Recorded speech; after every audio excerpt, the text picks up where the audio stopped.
Dominic Toretto and Letty Ortiz are enjoying a quiet life with young Brian, but the peace is shattered when a distress call from Mr. Nobody reveals a global threat involving a powerful device called Project Aries. This reawakens old ghosts and forces Dom to confront his estranged brother, Jakob, a master assassin working with the nefarious cyber-terrorist Cypher to acquire the device and plunge the world into chaos. Family ties are tested and high-octane action ensues across continents, culminating in an improbable journey into space.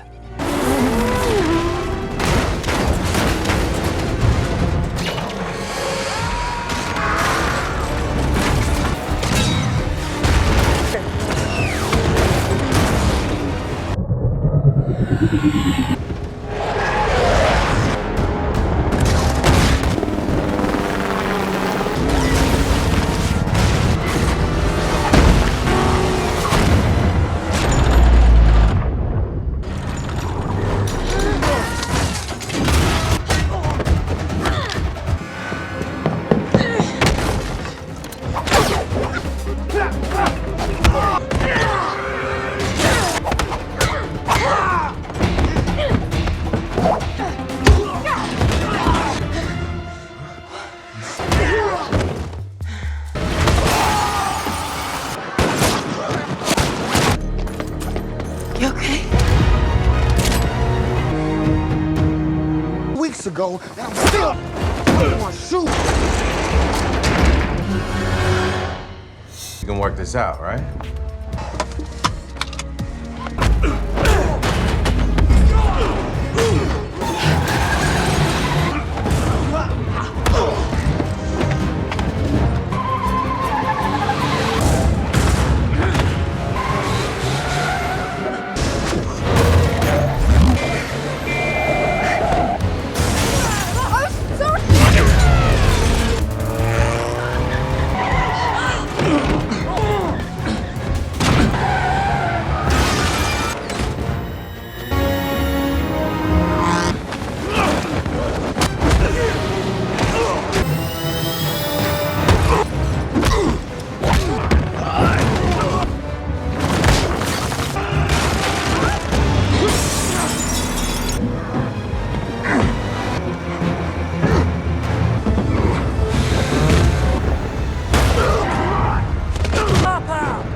Right there.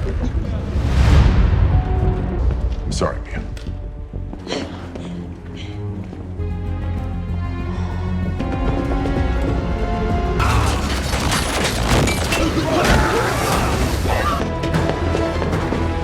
This way!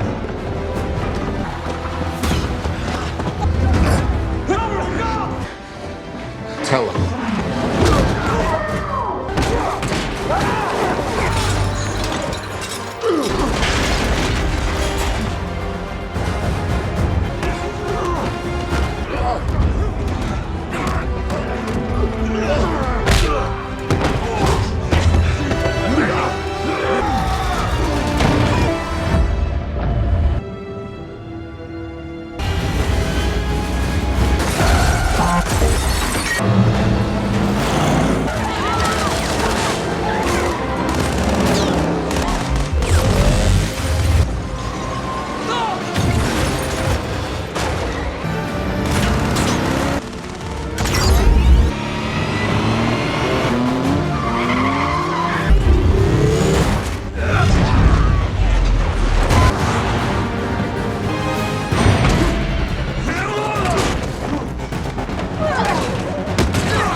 Something's wrong with the satellite array. It's...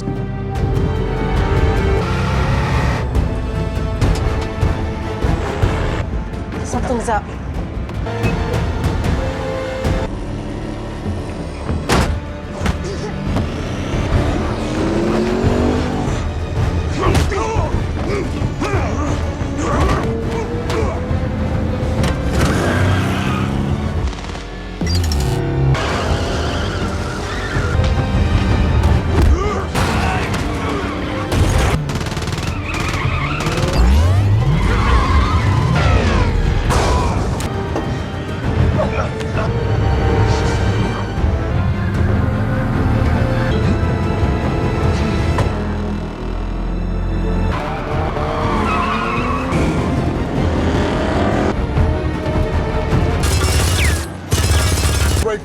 Stop it.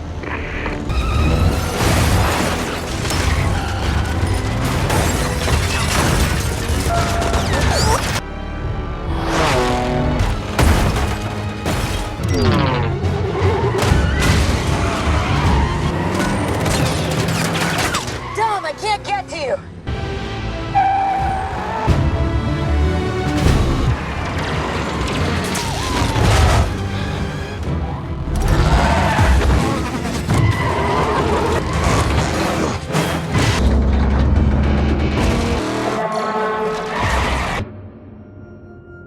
Power up these magnets and fry it. To jam the cables to the power source. The upload is almost... Run it over, right? No, if we could, we'd be stuck out here forever. You know what, Tev? We're not invincible. Seconds left.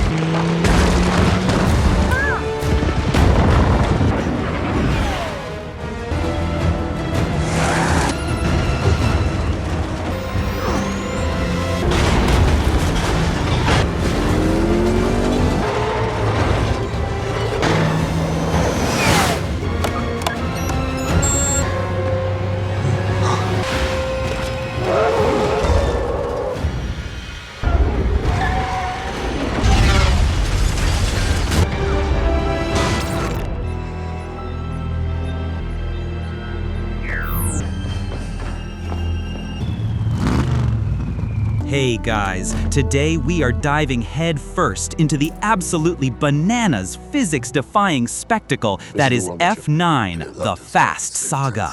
This one takes the family mantra and the cars go brr philosophy to new interstellar heights, quite literally. Seriously, if you thought the previous installments were pushing it, F9 looks at those movies and says, hold my beer and my rocket car. I put a lot of work into these, so if you like what you see, a like and a subscribe is always appreciated. No worries if not. Our story doesn't just begin. It revs its engine back in 1989 at the Southern California Speedway. Young Dominic Toretto, his brother Jakob, and their father Jack are living the racing dream. The roar of the engines, the smell of burning fuel, the thrill of the track, it's all in their blood. Dom is watching his dad, Jack, pushing that stock car to its absolute limits, the vibrant paint job blurring with speed. Jakob, a lanky kid with ambition in his eyes, is watching from the sidelines, absorbing every detail. Suddenly, the impossible happens. Another car clips Jack's, and with a sickening crunch of metal and a fiery explosion that rips through the night, Jack Toretto's life and their family's innocence is gone. The impact is so visceral, the sound of the metal tearing, the subsequent silence followed by the crackle of flames, it just echoes through you. Dom, devastated, watches his father's dreams, his father's life, consumed by fire. He later finds Jakob working on their dad's engine, and the younger brother admits he tampered with it, trying to give their dad an edge, an extra boost to win. The revelation is like a punch to the gut, a betrayal that shatters Dom's world. In a fit of grief and rage, Dom beats Jakob, the sound of his fists connecting with flesh echoing the previous destruction. He banishes his brother, telling him to never return, cutting a familial tie that would fester for decades. It's a heavy start, laying the groundwork for a rivalry that defines the entire movie. You can almost feel the weight of that anger, that sorrow, pressing down. Fast forward to the present day. Dom and Letty, having navigated countless global catastrophes, are finally embracing the quiet life. They're raising young Brian, their son, in a secluded farmhouse miles from the nearest city. The mornings are filled with the gentle coo of chickens, the rustle of leaves, and the innocent laughter of a child. Dom, instead of wrenching on souped-up cars, is fixing a tractor, the grease on his hands a familiar comfort, but the intent entirely different. Letty is teaching Brian about nature, about respect, about peace. It's a stark contrast to the explosive lives they've led. But as anyone who's ever watched a Fast and Furious movie knows, peace is a temporary state, a brief intermission before the next physics-defying stunt. The tranquility is shattered by the arrival of Tej, Roman, and Ramsey, dropping in unannounced because subtlety is clearly not in their vocabulary. Tej, ever the tech guru, is practically radiating urgency. Roman, being Roman, is already complaining about the long drive and the lack of decent coffee, probably expecting a 5-star resort despite being in the middle of nowhere. Ramsey, calm and collected, quickly gets to the point. Mr. Nobody's plane has been shot down. The crash site is in Monte Quinto, Central America, and it's a hot zone. More importantly, it seems nobody was carrying a highly sensitive device, something called Project Aries, and its 2 halves are now potentially in dangerous hands. The stakes are immediately astronomically high. Dom, initially hesitant, wants nothing to do with it. He's out of the game, dedicated to his family, to Brian. But a small, cryptic video message from Nobody himself, recorded before the crash, shows Dom something unsettling. A cross necklace. It's his cross, the one he wore, the one he gave to Jakob all those years ago. The sight of it sends a chill down his spine, awakening old wounds and a sense of dread. The realization hits him with the force of a head-on collision. His estranged brother Jakob is somehow involved. This isn't just about saving the world anymore. It's deeply personal, a family affair, and Dom has no choice to re-enter the fray. The family, the real family, is being threatened, not just by some random villain, but by someone who shares his blood. The team, including Mia, who joins later, gathers, and the plan is set: retrieve the device. They descend upon the dense, sweltering jungle of Monte Quinto.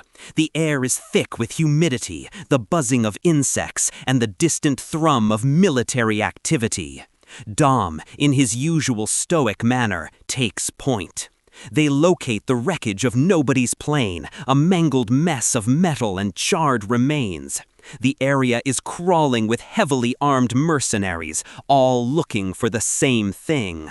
The tension is palpable, every snap of a twig, every rustle in the leaves, setting them on edge.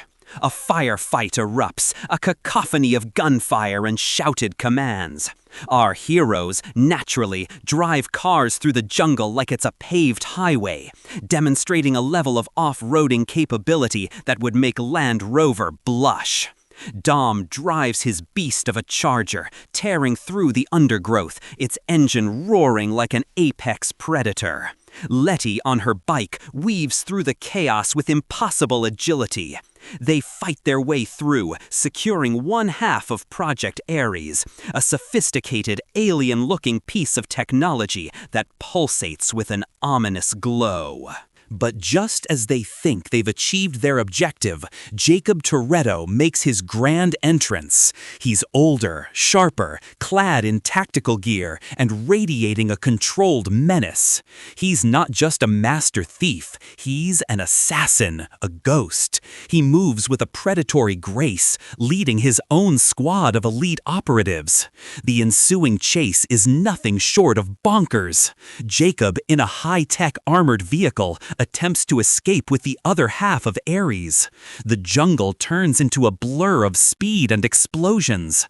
Dom, ever the determined brother, pursues him relentlessly. The vehicles tear through the jungle, leaving a trail of uprooted trees and pulverized earth. Jakob uses a massive magnetic plane, a truly ridiculous piece of engineering that seems to defy all known aerodynamic principles. It swoops down, creating a powerful magnetic field that yanks cars and debris towards it with a thunderous thump, like a giant metal-devouring beast. It's an insane sight, cars flying through the air, crashing into each other. Dom's crew, naturally, are unfazed, employing their usual brand of logic-defying physics. They use cables to swing across chasms, activate boost systems that defy G-forces, and generally make a mockery of conventional warfare. Dom, at one point, uses a dilapidated rope bridge as a ramp, launching his charger into the air with a glorious roar, sailing through the sky, the wind whipping past him before landing with a bone-jarring impact that would liquefy any normal human. He's determined to catch Jacob, a raw, primal need driving him forward. The two brothers finally come face to face amidst the chaos, a brief, intensely charged confrontation where old wounds are ripped open and their unresolved conflict takes center stage.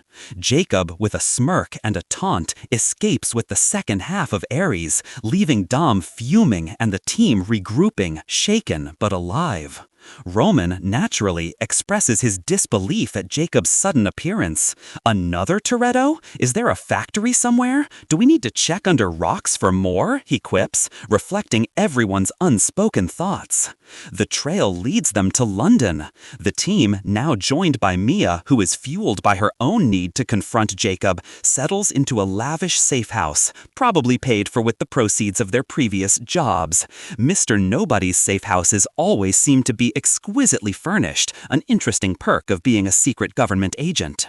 Here, Ramsey works her magic, her fingers flying across keyboards, deciphering fragments of data from the crash site. She uncovers a lead, a mysterious data chip hidden inside the wreckage. The chip points to Otto, a wealthy, ruthless, and slightly unhinged playboy who is financing Jacob's operations. Otto, it turns out, is the son of a dictator and has access to virtually unlimited resources and an army of loyal thugs. He's the money and the muscle behind Jacob's plan. Their next move, track down Otto. This involves a high-stakes infiltration of a heavily guarded compound. Dom, Mia, Letty, Tej, and Roman are all in their element, moving with precision. The security systems are elaborate, a maze of laser grids and motion sensors, but Tej, always one step ahead, disables them with a few key strokes, his fingers dancing over a tablet, the subtle hum of the tech indicating his success. Mia and Letty engage in a brutal, well-choreographed fight sequence, a blur of punches and kicks, demonstrating their formidable combat skills. The sound of their fists connecting with the guards is a sharp thwack, followed by the guttural groan of their opponents. They move with a fluid grace that belies the viciousness of their attacks. They manage to secure a critical piece of information, confirming Otto's involvement and revealing the true scope of Project Aries. It's a weapon that can hack into and control every single weapon system on Earth, from fighter jets to nuclear arsenals. It's a terrifying prospect, capable of bringing the world to its knees. The search for Jacob intensifies, taking them through the labyrinthine streets of Edinburgh, Scotland.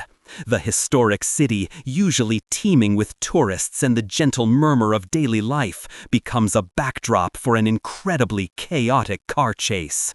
Jacob, with Otto's support, is trying to activate Project Aries. The team is spread out, trying to cut him off. Dom is in his supercharged charger, its engine a deep, resonant growl echoing through the narrow streets. Letty and Mia are on bikes, weaving through traffic with breathtaking agility, the wind rushing past them. Tej and Roman are in a custom-built armored truck, which is about to get a serious workout. This is where the magnets come into play in a truly spectacular, jaw-dropping fashion. Jacob's crew, led by Jacob himself, has weaponized a series of massive electromagnetic devices. They use them to rip through the city, pulling cars, streetlights, and entire sections of buildings towards them with an incredible, deafening clang and crunch. It's like watching a real-life video game cheat code being activated.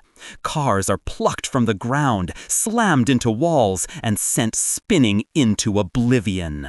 Dom, ever the improviser, quickly realizes he can use these magnets to his advantage. He strategically positions his car, using the magnetic pull to slingshot himself around corners, creating an impossible turn radius. The tires shriek in protest as he executes a drift that defies all known physics, the centrifugal force momentarily pinning him to his seat. The sound of his engine working overtime is a constant roar. Roman, inside the armored truck with Tej, is predictably terrified, but also strangely exhilarated. "Are we magnets now? We're doing magnet stuff?" he yells as their truck is tugged and pulled through the streets, dodging flying debris. Tej, cool as ever, is furiously typing away, trying to understand and counteract the magnetic fields.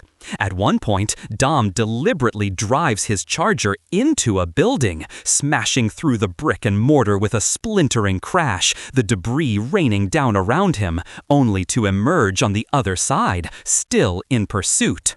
It's pure, unadulterated Fast and Furious madness. The climax of the Edinburgh chase involves Dom's truck outfitted with an even larger, more powerful magnet. He uses it to battle Jakob and Otto's forces. Cars are sent flying like toys, smashing into each other with sickening thuds. Dom, using his precise driving and intimate knowledge of physics, or rather Fast and Furious physics, manages to trap Jakob. A brutal hand-to-hand fight erupts between the brothers on the streets of Edinburgh, cars still exploding around them, the scent of burning oil thick in the air. The sound of their punches is a sharp crack, each blow fueled by years of resentment and pain. Jakob is quick, precise, a trained killer. Dom is raw power, fueled by emotion.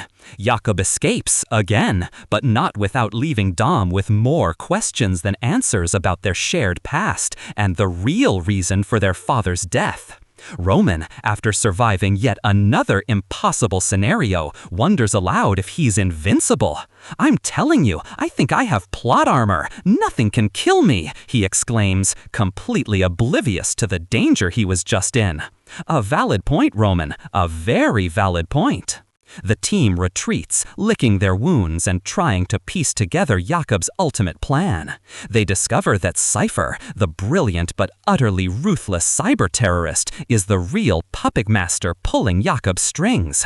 Cypher, now a disembodied voice and a holographic projection, is still a formidable threat, manipulating events from afar, reveling in the chaos she creates.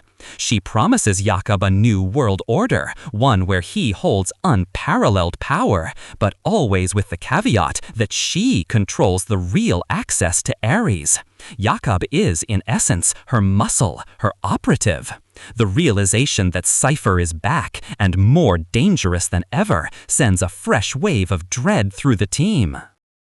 The team retreats, licking their wounds and trying to piece together Jakob's ultimate plan.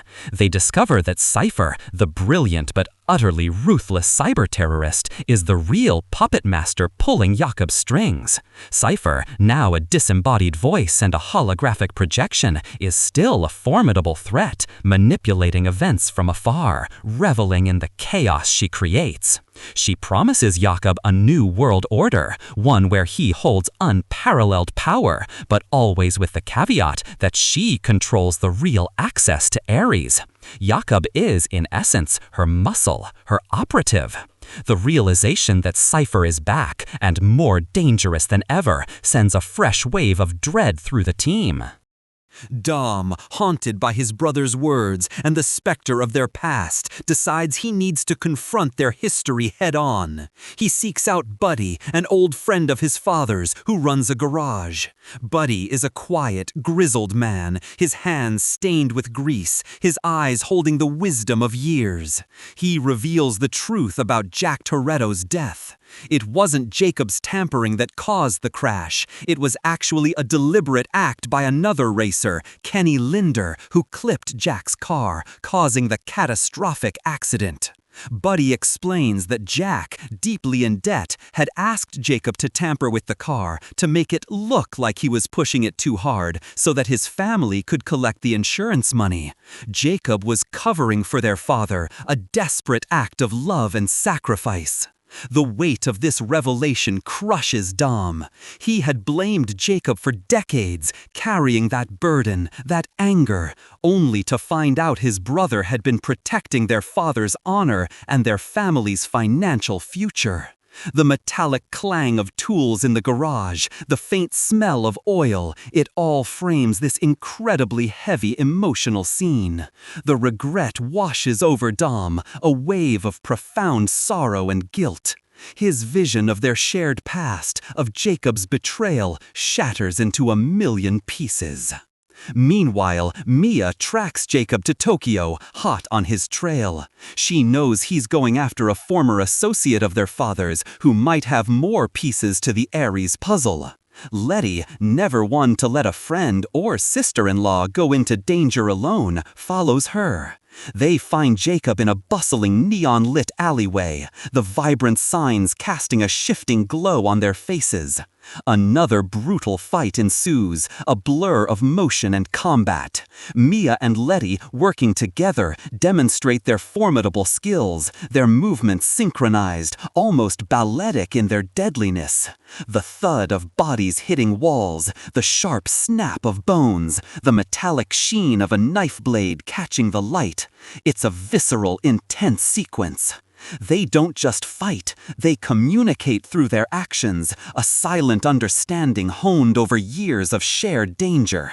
Jacob, cornered, eventually reveals he's tired of Cypher's control. He's been her pawn, her enforcer, but he yearns for something more, for his own kind of power.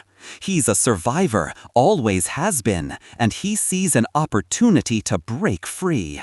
It's a moment of subtle vulnerability for Jacob, a crack in his hardened exterior, hinting at the conflicted man beneath the ruthless assassin. He gives them a cryptic clue, a piece of information that helps the team understand Cypher's true target. The action then shifts to the former Soviet state of Georgia, specifically the capital Tbilisi. Cypher's plan is nearing its completion. She intends to upload Project Aries to a satellite, giving her absolute control over all global weapons systems. This requires a launch sequence, a final piece of the puzzle that Jakob was meant to deliver. The team, now joined by Jakob, who, in a shocking twist, has decided to side with his family after hearing the truth about their father, prepare for their most audacious mission yet. The target? A massive, armored convoy protecting the satellite launch. This isn't just about cars anymore. This is about full-scale warfare. The centerpiece of this sequence is the magnet truck. Dom and his crew, with Jakob's inside knowledge, modify a giant tractor trailer, outfitting it with colossal electromagnetic devices. The truck itself is a beast, its engine roaring, vibrating the very ground beneath it. The team coordinates their efforts. Roman and Tej are in an armored Pontiac Fiero, a truly unassuming car that, in their hands, is about to become a spacefaring vehicle. Ramsey is orchestrating the tech from a remote location, feeding them crucial data. Letty and Mia are in agile, weaponized vehicles, flanking the convoy, laying down suppressing fire. The magnet truck springs into action, plowing through the streets of Tbilisi. The sheer force of its magnetic fields is astounding. It rips through military vehicles, throwing them aside like discarded toys. The sounds are incredible, the deep, resonant hum of the magnets, followed by the violent tearing of metal, the screech of tires, the shouts of terrified soldiers. Cars are pulled into each other, creating a tangled mess of steel and glass. Dom, with Jakob grudgingly assisting, is driving the magnet truck with a focused intensity. He's not just driving, he's wielding this behemoth like a weapon, anticipating every move, every obstacle. Jakob, initially hesitant, soon falls into sync, their combined skills proving formidable. It's a strange, uneasy alliance, but the shared goal of stopping Cypher trumps their personal animosity. The convoy has its own defenses, including a massive armored transport that resembles a tank on steroids. This vehicle is equipped with its own powerful weapons, firing explosive rounds that tear through the asphalt, sending up plumes of smoke and debris. The team engages in a desperate, high-speed chase and battle. Letty and Mia are dodging incoming fire, their bikes weaving left and right with impossible speed. Roman and Tej in the Fiero are trying to find a way to disable the satellite once it's launched. And then, the moment everyone in the theater collectively lost their minds, Roman and Tej go to space. Yes, you read that right, space, in a Pontiac Fiero. They retrofit the Fiero with a rocket engine salvaged from the convoy, turning a relic of 80s automotive design into an impromptu spacecraft. Roman, still convinced of his invincibility, agrees to the mission with a mixture of terror and glee. Okay, so what? We just, drive into space? Is that how this works now? He asks Tej, who is calmly strapping him into the makeshift rocket seat. The countdown begins. The Fiero's engine sputters, then roars, spewing fire and smoke as it slowly lifts off, the sight of it a truly comedic and awe-inspiring spectacle. The G-forces press them back into their seats, the sound of the engine a deafening roar that gives way to an eerie silence as they breach the atmosphere. They're literally hurtling towards the edge of Earth's orbit, their mission to physically destroy Cypher's satellite. It's a move so outrageous, so beyond the realm of even Fast and Furious logic, that it circles back around to being brilliant. Roman, looking out the window at the curved earth below, is speechless, his eyes wide with a mixture of wonder and sheer disbelief. "I knew it! I knew I was special," he whispers, a moment of profound realization for the franchise's comic relief. Back on Earth, Dom and Jakob are battling Cypher directly. Cypher, having uploaded herself into a drone, is piloting it remotely, attacking Dom's magnet truck with a barrage of gunfire and missiles. She's a digital phantom, a voice in their ears, but her attacks are very real.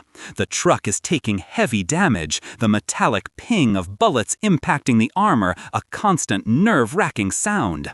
Dom, with a fierce determination, manages to disable Cypher's drone, but she quickly switches to another one, always one step ahead.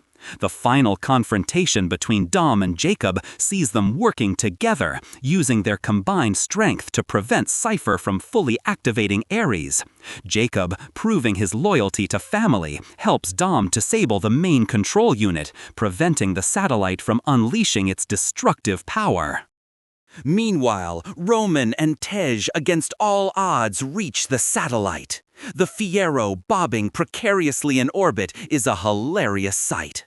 Tej, with Roman's frantic help, manages to crash the Fiero into the satellite, destroying it in a spectacular explosion of sparks and debris. The silence of space is broken by the gentle pop of the satellite disintegrating. Roman and Tej, their faces alight with an almost childlike wonder, watch the debris drift away before their rocket-powered Fiero miraculously begins its descent back to Earth, a fiery re-entry that would make NASA jealous. They land safely, of course, their landing cushioned by a convenient lake, emerging from the water drenched but triumphant. I can't believe we just did that, Roman says, still buzzing from the experience. We're astronauts now, added to the resume. In the aftermath, Dom confronts Jakob one last time. There's no anger now, only a quiet understanding, a painful regret. Dom, acknowledging the deep hurt he caused, the decades of animosity, offers Jakob a chance to truly be part of the family again. He hands Jakob the keys to his charger, a symbolic gesture of trust and forgiveness. Jakob, perhaps for the first time in his life, is genuinely moved. He drives off, not as an enemy, but as a brother finding his own path to redemption, the roar of the charger's engine fading into the distance. It's a quiet, poignant moment, a stark contrast to the explosions and chases that preceded it. The team gathers for their customary family barbecue. The sun is setting, casting a warm, golden glow over the familiar scene. Kids are playing, music is soft, the smell of grilled food fills the air. It's a moment of peace, hard-won and deeply cherished. Han, who was revealed to be alive earlier in the movie, having faked his death with the help of Mr. Nobody, is back. His return is a huge emotional beat, especially for Dom, as it signifies another piece of their broken family being mended. He is reunited with his family, the quiet smile on his face speaking volumes. Sean Boswell, Earl Who, and Twinkie, characters from Tokyo Drift, also make an appearance, having been instrumental in building the rocket car for Roman and Tej. It's a wonderful callback, bringing even more of the franchise's sprawling family together. But, as is tradition, the peace is fleeting. A car pulls up, its engine a familiar rumble. It's Brian O'Connor's blue Nissan Skyline. The door opens, a silent promise that even though Paul Walker is no longer with us, Brian's presence, his spirit, remains an integral part of the family. The camera lingers on the empty driver's seat, a powerful emotional tribute that hits you right in the feels. It's a beautiful way to keep his memory alive, showing that the family is always growing, always remembering. The film concludes with the promise of more adventures, more impossibilities, and more emphasis on the family that binds them all together, regardless of blood or common sense. This saga, with its gravity-defying stunts and heart-pounding action, often reminds us that strength is found not just in horsepower, but in the unwavering bonds we forge. Each impossible feat, every near miss, ultimately underscores the profound connection these characters share, a family built on loyalty, forgiveness, and an unshakable belief in one another. It's a testament to the idea that even when the world is crumbling, or you're quite literally hurtling into space, having someone by your side makes all the difference. It's a wild, exhilarating journey, but at its core, it's about finding your way back home, even when that path takes you through the stars. F9 is definitely one of those movies you either love for its sheer, unapologetic spectacle, or you roll your eyes at its utter disregard for physics. But you can't deny it's entertaining. It leans so heavily into its own absurdity that it creates a unique experience. While the family theme is strong, the action takes center stage, delivering jaw-dropping sequences that redefine over the top.